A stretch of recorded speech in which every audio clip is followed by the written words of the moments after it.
everybody, it's Bob. I'm back with my playthrough of Final Fantasy V, the 4-Job Fiesta. Last episode, our heroes got a steam shift to travel the world, and they were told to go look for a C-shaped island. It's the town of Jakol. We're a village descended from the blood of long ago destroyed kingdom of Lanka. But we're going to start here on this area, this village of Jakol. We were told that they have really good strong weapons and armor.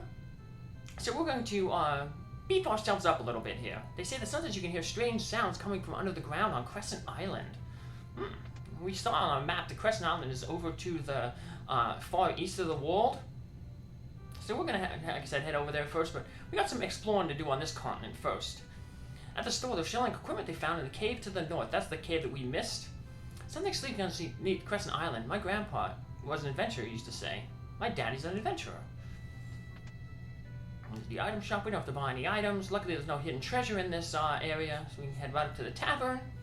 Many adventurers seeking to strike it rich in the cave to the north gather in this pub. There are lots of tricks and strange mechanisms in the cave north of here, laid by the ancient people. Don't do anything dangerous. If you climb the walls in the deepest depths of the north cave, you'll come up outside. The line of skull switches. If you wait patiently, the truth will be seen. That's the answer to one of the puzzles. The treasure chests in the cave to the north have almost all been looted. I don't think you'd find anything valuable in them, but perhaps. Now we get to dance, and we get to have the characters on the screen break the fourth wall here in a little bit. Hey, you out in front of the TV there too.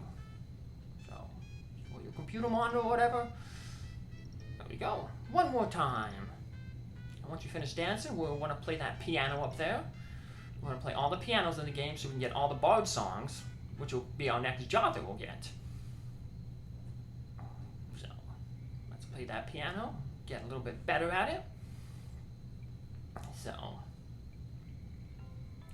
yeah, we're going to get some pretty decent equipment here. Just some armor upgrades.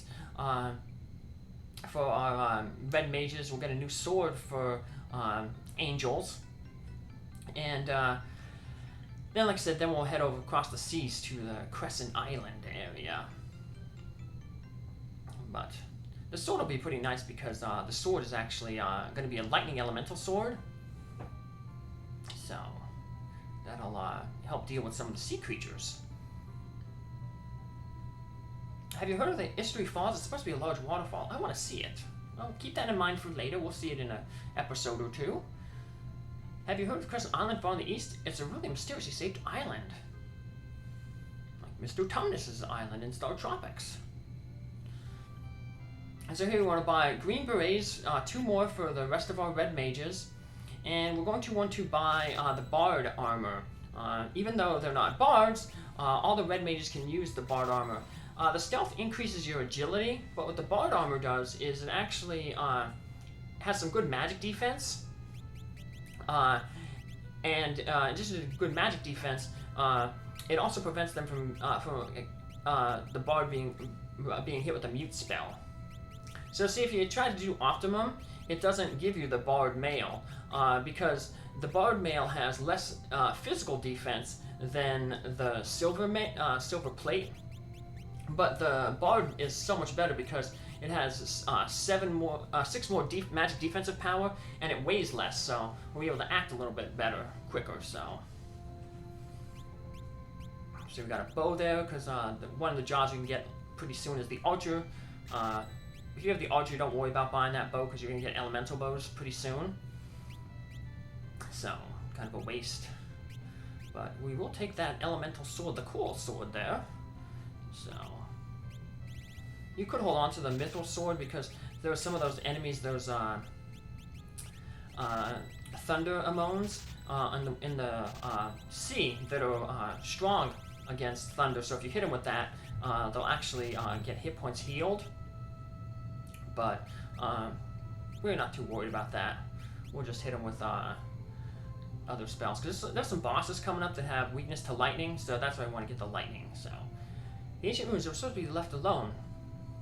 It said that 500 years ago, our ancestors had a spectacular civilization. I didn't get to read all that, what that one lady said. But we got some more magic here. We already have all the spells that we can get. So we're not gonna have to buy any more magic in the rest of the game. We'll get a few more spells, but like I said, the Toad and the Mini spell, but we'll get them from little like side quests. No more magic buying because red mages, they've reached their max spell points that they can, or spell levels that they can reach. So, and they're on their last job level too, but unfortunately it costs $999 to get the last ability that the red mages have, which is dual cast. It allows them to cast 2 spells in a row, so, on a turn. So here's the cave. We gotta hit these little switches all around. Sometimes you actually have to hit the treasure chest. So you have to look for treasure chests. Now there's only 2 enemies in this cave. We have these Skull Eaters, who we won't be able to defeat because they have really good agility. But luckily they usually run away. Now if they do stay around, they hit really hard. So you probably just want to use your guard ability. That's why I have all my red mages with the guard ability. That way they'll take 0 damage from that physical attack. And then the other enemies are these Nut Eaters. And they were just like the enemies you saw back at the beginning of the game around the Wind Shrine.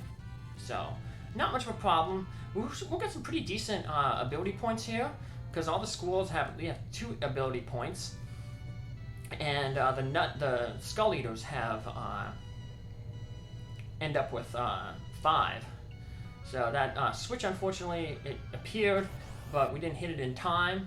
So see the wall up there, it's still to the, still straight ahead that wall. We have to move that wall. So we're gonna have to go back down to the bottom here and then wait and see which one of the skulls appears.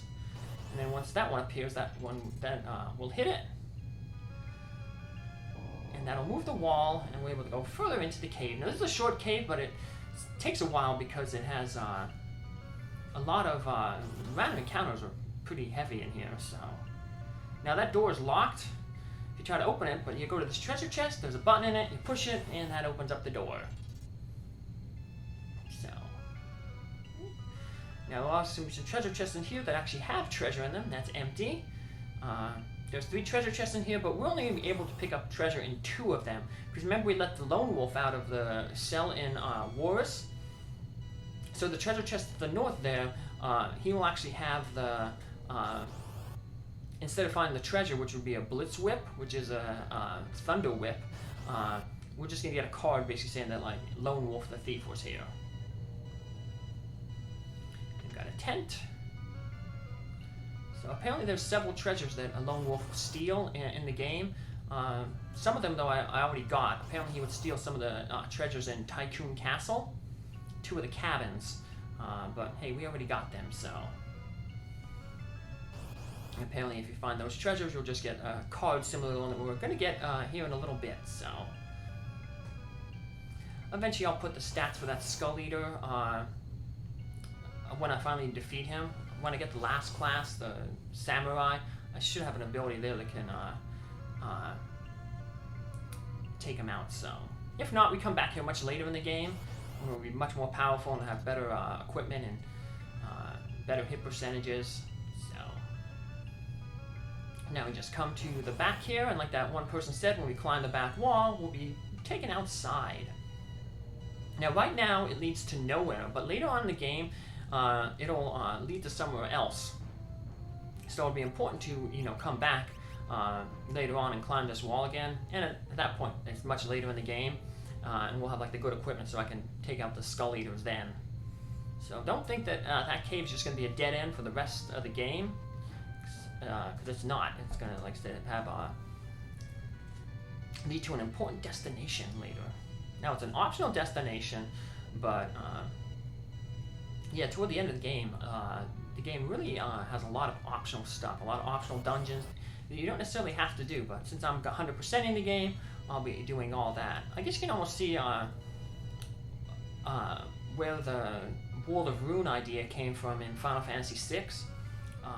In that game, the second half of the game, the World of Ruin, it's very non-linear, and you don't have to do all like little side quests. If you want to get all the party members and get all the good equipment, yeah, you have to. But if you just want to go right to the end boss, you kind of could. You can skip a lot of the side content, so that's kind of like how this game is too. So there's like one dungeon you have to do with the end of the toward the end of the game, but there's a whole bunch of optional ones. Doing that will get you the really good equipment in the game, but like I said, not necessary if you're just speed running the game and don't need to. So here's a new enemy there, the Twin Lizard. We were told way back in Carwin, where we got that ice rod a long time ago, that hey, lizards and stuff are weak to ice. Hibernating type enemies are weak to hibernating enemies, and lizards are weak to ice. So with an ice spell that takes it out. Now we can hop on our steamship and just head over to the east. There's another new enemy that we can kind of encounter here. A bird, a sea ibis. Don't get lucky and encounter it though, but we'll be traveling on the sea later on, so we'll end up getting it. So let's just keep rolling over to the east. You could go to the south and follow a bunch of island chains, but I'm just going to follow my map. See, I could go to the south, and that way I just avoid some random encounters. There's some pretty tough encounters on some of the islands, so we're kind of going to skip them for now. Instead, we're going to head right to this town, but we're going to get ambushed first by 2 new enemies. So, if you have ninjas and you have the lightning scrolls, you can throw them, and they take out those black flames like in one hit. So a good place to grind. But here's the Crescents. They drop a Death Sickle, which is like a really good item for like berserkers. Can cast instant death on an enemy if it hits them. So, but also very expensive. If you have a thief, you can steal them, and you can sell them for a lot of gold. So, the stats for the Black Flame now that we have cleared out some of the enemy room here. Yeah, magic ain't really effective too much on the Black Flames, but you just hit them with their normal physical attacks and take them out like that. Doink, there we go. Good old angels coming through. Victory. Alright. Now let's head on into this new town. Crescent. Uh-oh, we get a cutscene. Here it comes, another earthquake. Everything starts shaking. What? The ship? Now watch what's going to happen to the ship, where it's going to go, because that's going to be a clue for something a little bit later on.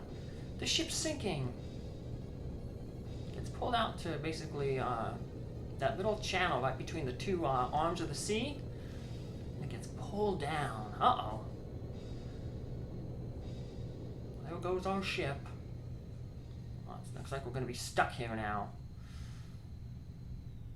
But, well, it looks like we're stuck, like I said. What are we going to do? Well, find out in the next episode, where we continue to explore the town and then explore the rest of this island. Take care. Have a good day. Bye.